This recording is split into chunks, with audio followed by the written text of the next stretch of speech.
this tutorial, I'll show you how to create a glow effect in Photoshop. So the first step is to duplicate your image by dragging it onto the new layer button. And now that we got this new layer, we need to set its blending mode to screen. And you can already see some glow being added. Now select this layer again and head over to the filter menu. Expand the blur option and click on Gaussian blur.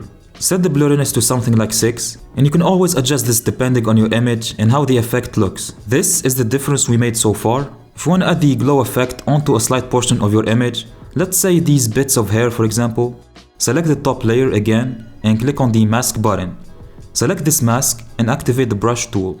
Set the hardness to 0%, resize it a bit, and make sure the opacity is set to 50%. Also make sure that the color is set to black.